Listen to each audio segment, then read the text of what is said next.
Story की शुरुआत में हम एक लड़के को देखते हैं जिसका नाम दोंचा है, जो कि अपना इंट्रोडक्शन एक आदमी को बता रहा होता है।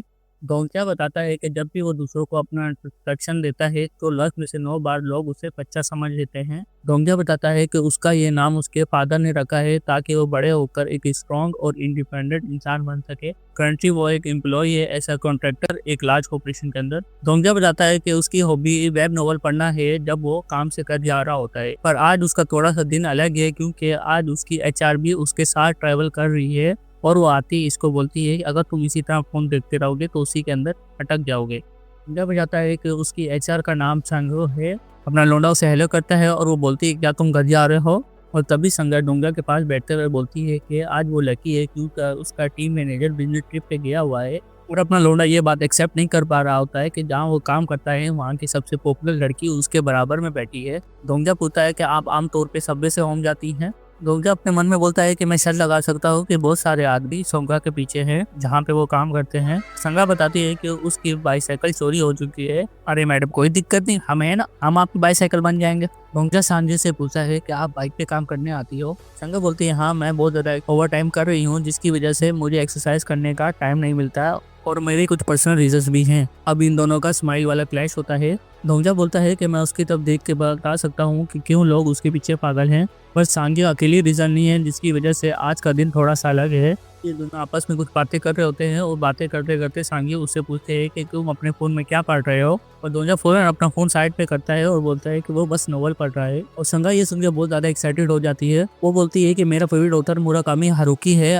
तुम्हारा फेवरेट कौन सा है। डोंगा बोलता है कि अगर मैंने तुम्हें बता भी दिया तभी तुम उस ऑथर को नहीं जानती होगी। डोंगा बताता है कि उसकी हॉबी वेब नोवेल पढ़ना है और वो अपनी हॉबी पे इतना ज़्यादा प्राउड नहीं करता है जो वो दूसरों को बता सके। आगे डोंगा उस वेब नोवेल के बारे में बताता है जिसका नाम है 3 वे टू सर्वाइव एपोकलिप्स, जो वो पिछले 10 सालों से पढ़ता हुआ आ रहा है और आज वो खत्म होने वाली है क्योंकि आज उसका लास्ट एपिसोड आने वाला है। और ये नोवेल उसके लिए स्पेशल इसलिए है क्योंकि वो ये 8th ग्रेड से पढ़ता हुआ आ रहा है जब वो स्कूल में बुली हुआ करता था। और ये नोवेल वो तब भी पढ़ता था जब वो अपने कॉलेज के एग्जाम्स में फेल हो गया था। अपनी मिलिट्री ट्रेनिंग के दौरान भी वो पढ़ता था और वो ये अब भी पढ़ता है जब वो एक कंपनी से दूसरी कंपनी में ट्रांसफर हो जाता है। डोंगा नोवेल के बारे में बताता है कि उसके फर्स्ट चैप्टर ने अराउंड 1200 व्यूज लिए थे और चैप्टर 10 तक आते आते वो व्यूज 20 तक हो गए और चैप्टर 50 तक वो 12 हो गए। और करंटली वो अकेला ऐसा रीडर है जो ये स्टोरी अभी तक फॉलो कर रहा है। और जब वो ये नोवेल दूसरों को रिकमेंडेड करता था तो वो लोग उसे क्रिटिसाइज करते थे, इनडायरेक्टली वो लोग उसे अटेंशन सीकर कहते थे। और तभी संगा डोंगा को बुलाती है और डोंगा संगा को टॉपिक चेंज करते हुए बोलता है कि हमें 1 साल होने वाला है साथ काम करते करते।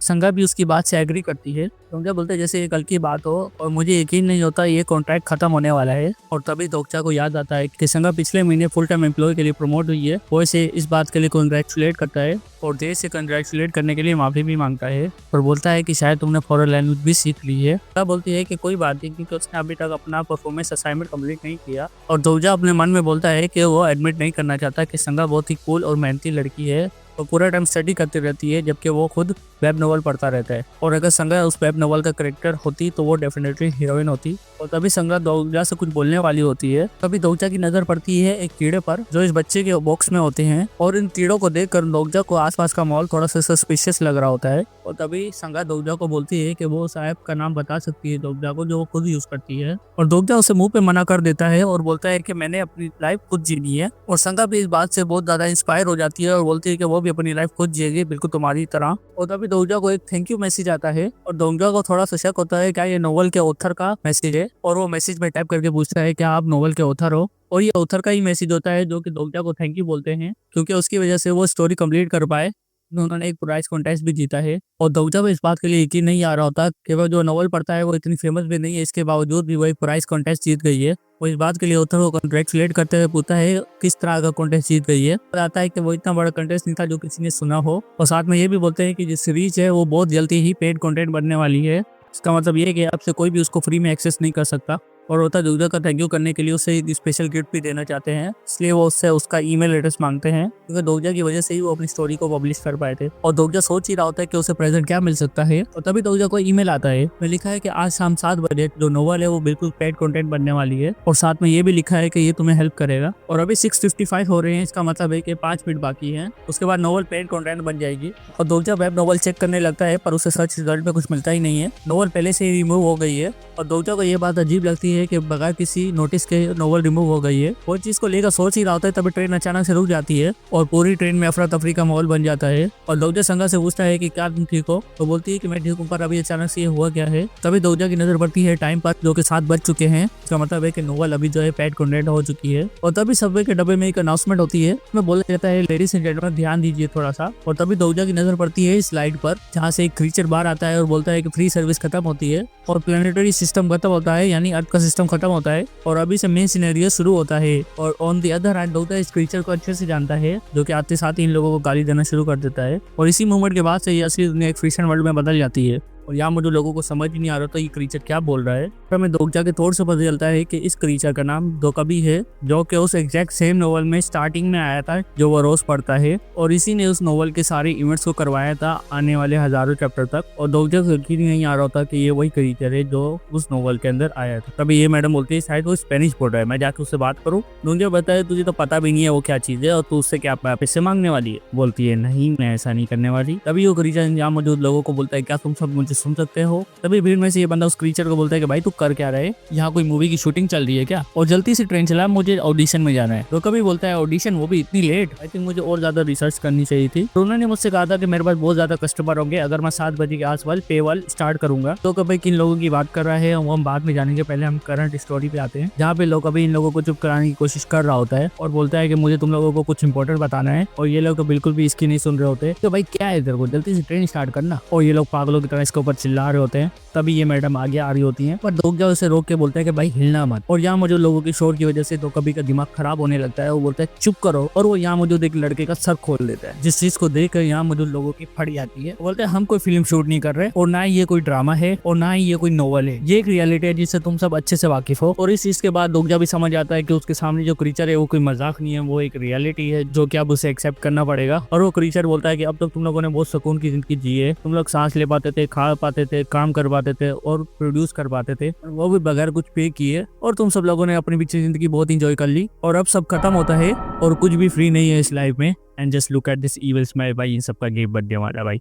और तभी भीड़ में से कोई इसके सामने आता है और बोलता है कि भाई तुझे पैसे चाहिए क्या। और दोगे शायद इस आदमी को जानता है जिसका नाम मिस्टर हैन है, जो कि इसकी फाइनेंस टीम का मेंबर है। पर सवाल ये है कि वो यहाँ क्या कर रहा है, जो कि दोकबी को बोल रहा होता है कि भाई तू पैसे के पीछे क्या, मैं तुझे जितने चाहे उतने दे सकता हूँ, तुझे कितने चाहिए, 1 मिलियन चाहिए, 2 मिलियन चाहिए या शायद 3 मिलियन चाहिए। और दोकबी उसे कंफर्म करता है, बोलता है कि भाई तू मुझे पैसे ऑफर कर रहा है। मिस्टर हैन बोलते हैं हाँ मैं तुझे पैसे ऑफर कर रहा हूँ, मैं तुझे जितने पैसे चाहिए उतने दूंगा, बस मुझे इन सब चीजों से दूर रखियो। Does that monster care, he does not. और बोलता है कि पैसा बहुत अच्छी चीज है, पैसा एक ऐसा ऑब्जेक्ट है जो सिग्निफाई करता है दो इंसान के बीच के एग्रीमेंट को, पर मैं ये जानना चाहता हूँ कि ये क्या क्या सोल्व कर सकता है। मिस्टर हैन बोलता है कि मनी कुछ भी सोल्व कर सकता है। और दोकबी उसके हाथ में जो चेक होते हैं उनको जला देता है और बोलता है कि इसकी कीमत सिर्फ तुम्हारे टाइम स्पेस में है और उस कागज की कोई कीमत नहीं है इस माइक्रोस्कोपिक डायमेंशन में। और ये एक वार्निंग है, अगर दोबारा किसी ने ऐसी हरकत करी तो मैं उसका सर खोल दूंगा। और बातचीत का वक्त खत्म हो चुका है और तुम लोगों की बातों का कोई मतलब नहीं है और मैं तुम लोगों को कुछ एक्सप्लेन करने भी नहीं वाला, वरना तुम लोग बहुत जल्दी पैसा कमा लोगे खुद के लिए। इतना बोलता ही वो सब्बे के डिब्बे की दूसरी साइड जाने लगता है और जाते हुए बोलता है कि कंस्टलेशन आ रहे हैं। और तभी इन लोगों के सामने एक गेमिंग विंडो अपेयर हो जाती है, जिसके ऊपर एक मेल आया होता है कि मेन सिनेरियो आ चुका है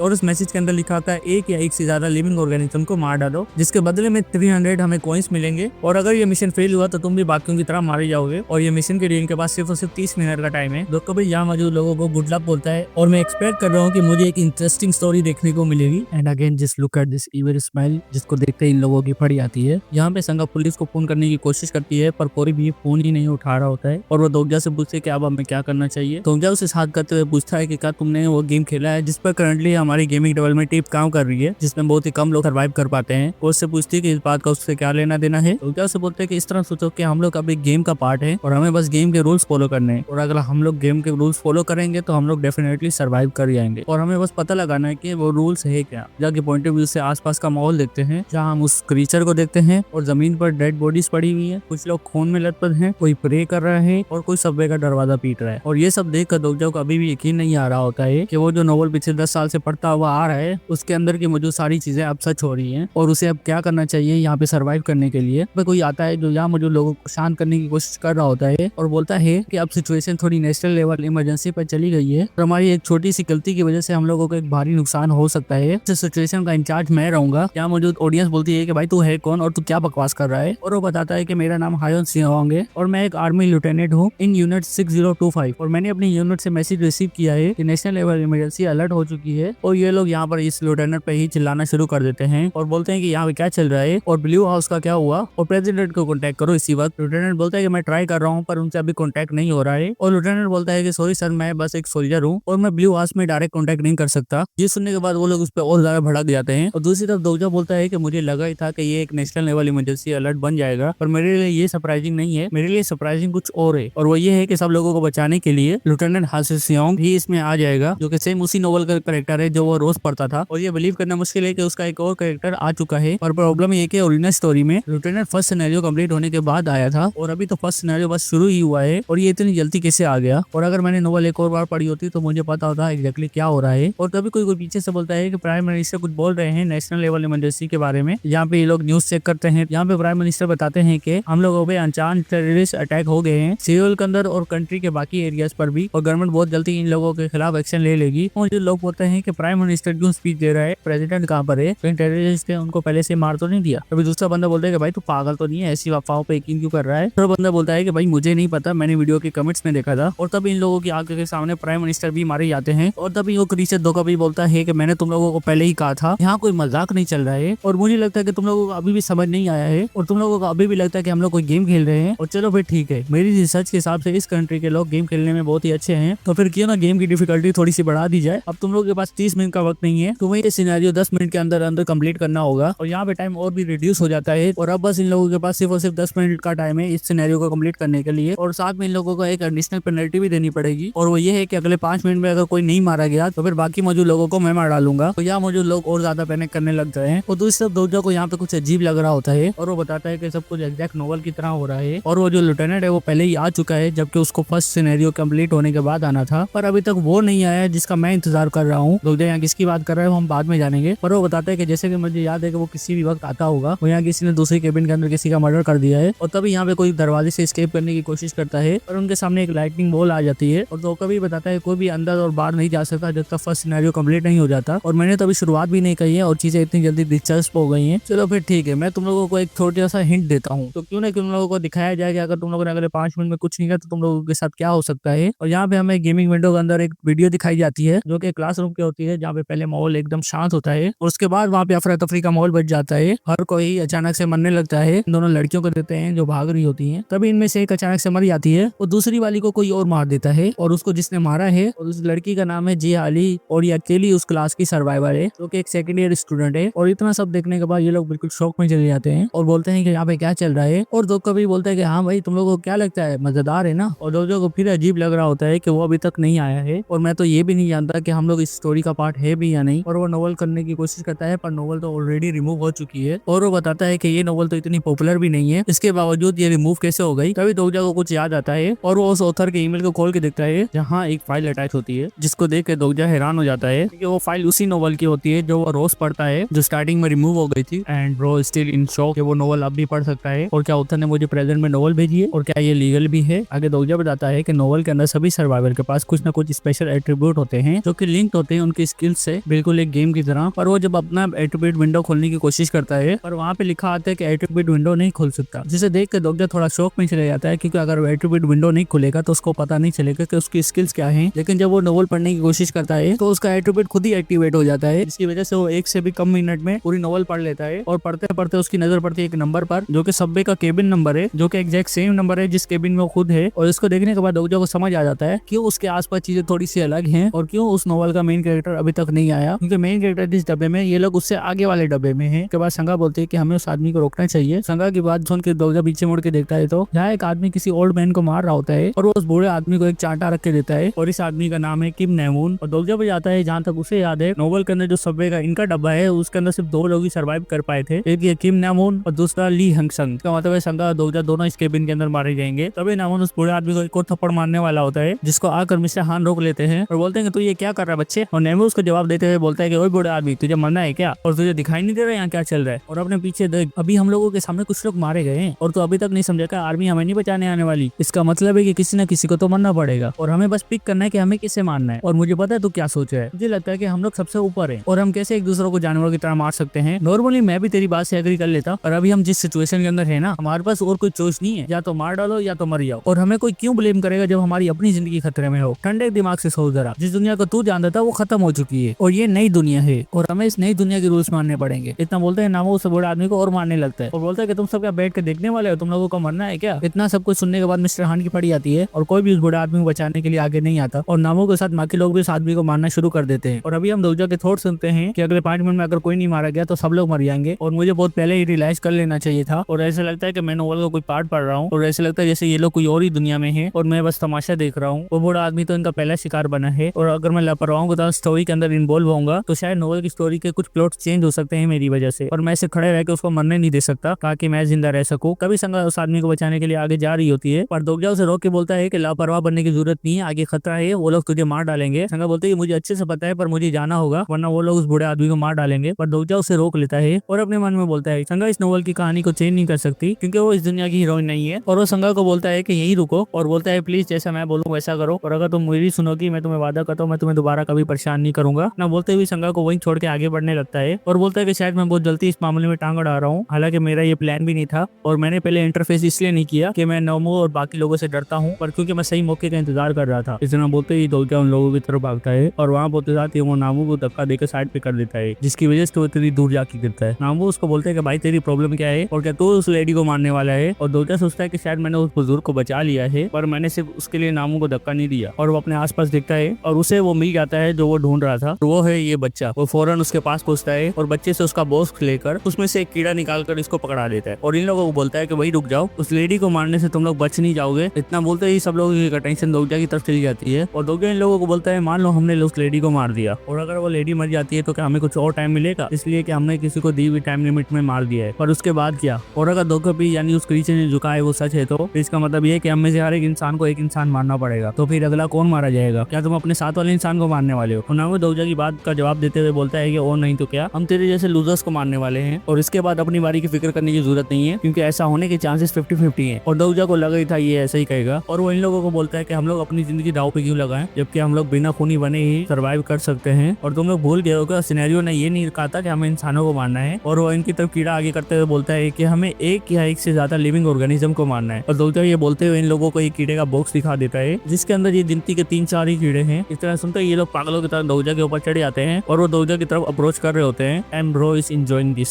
और दोगजा बोलते हैं क्या मैं हमेशा से ऐसा ही इंसान था। इतना बोलते ही वो इनमें से एक कीड़े को मार देता है और बाकी कीड़े बॉक्स के साथ हवा में फेंक देता है और ये लोग पागलों की तरह उस बॉक्स के पीछे पड़ जाते हैं। और इसके बाद दोगजा टाइम विंडो की तरफ देखता है जहाँ पे 3 मिनट बाकी हैं और तभी नामो दोगजा के पास आता है और बोलता है कि तूने ऐसा क्यों किया और तू उन कीड़ों को हमके हाथ में भी तो दे सकता था। दोगजा बोलता है कि उस बॉक्स के अंदर सिर्फ 3 ही कीड़े बचे थे और नामो उसकी बात पे हंसते हुए बोलता है अच्छा तो तूने फेंक दिए क्योंकि हम सब जिंदा नहीं रह सकते थे। तो बोलते हैं हाँ यही बात है। और नामो उसको बोलता है कि बकवास बनकर कोई भी इस तरह का स्टंट नहीं करता इस तरह के बकवास रीजन के लिए। और सच बता तू उन लोगों को देखना चाहता था ना एक दूसरे की जिंदगी के लिए लड़ते हुए है कि नहीं। और दोगजा नामो के बारे में कुछ बताता है कि वो बहुत ही ज्यादा क्रूर और बदतमीज इंसान है और उसे मजा आता है इस तरह की सिचुएशंस में। और तभी दोगजा के सामने उसकी कैरेक्टर प्रोफाइल खुल जाती है जिसकी वजह से दोगजा उसका एट्रीब्यूट और स्किल्स देख सकता है। दोगजा बताता है कि मोस्टली टीनेजर्स इस तरह के नाइटमेयर को संभाल नहीं पाते जो रियलिटी बन जाता है और सुसाइड कर लेते हैं। नामो का केस थोड़ा सा अलग है क्योंकि ये आगे जाके नोवेल के अंदर डिल्यूजनल डीमन के नाम से जाना जाता है और ये बहुत टाइम से इंतजार कर रहा था दुनिया का इस तरह चेंज होने के लिए और इसने वो जल्दी इस दुनिया के चेंज को अडेप्ट कर लिया। और तभी नामो दोगजा को बोलता है क्यों ना हम दोनों टीम अप कर ले। और उसके बाद हमें सबवे के इनके पीछे वाले डब्बे का सीन दिखाया जाता है जहाँ पे सबको तबाह हो चुका है और वो करा है इस आदमी ने जो कि अब इनके ही डब्बे की तरफ आ रहा होता है। और तभी सीन शिफ्ट होता है जहाँ पे दोगजा नामो को मना कर देता है उसके साथ काम करने के लिए और अपने मन में सोचता है कि अगर मैंने नामो के साथ टीम अप किया तो मेरे सर्वाइवल की गारंटी है और अगर मैंने कभी वो नोवेल रीड नहीं की होती तो मैं डेफिनेटली इसके साथ जाता। और मैंने वो नोवेल पढ़ी है तो मुझे पता है फ्यूचर क्या हो सकता है और इसको पर्सनली देखने के बाद तो सवाल ही नहीं उठता कि मैं इसके साथ जाऊँ। और नामो दोगजा का जवाब सुनते ही बोलता है अरे कोई बात नहीं चल हट पे मेरे रास्ते से हट क्योंकि मुझे उस ग्रैनी के साथ कुछ हिसाब किताब पूरा करना है और मैं इसको इतनी आसानी से अपने हाथ से नहीं जाने दूंगा। और तभी ये जा ही रहा होता है पर दोगजा उसका हाथ पकड़ के उससे रोक लेता है। तो फिर नामो इसको बोलता है तू क्या हीरो बनने की कोशिश कर रहा है क्या, कहीं तेरी तो अलग पर्सनैलिटी तो नहीं है, तुझे अच्छे से पता है हम दोनों एक जैसे ही हैं और तेरे जैसे लोग मेरा दिमाग खराब करते हैं मेरे रास्ते से हटिया। इतना बोलते ही नामो दोगजा पे एक अटैक थ्रो करता है जिससे दोगजा बार बार बचता है और उससे बोलता है तू इतना भी बुरा नहीं है भाई।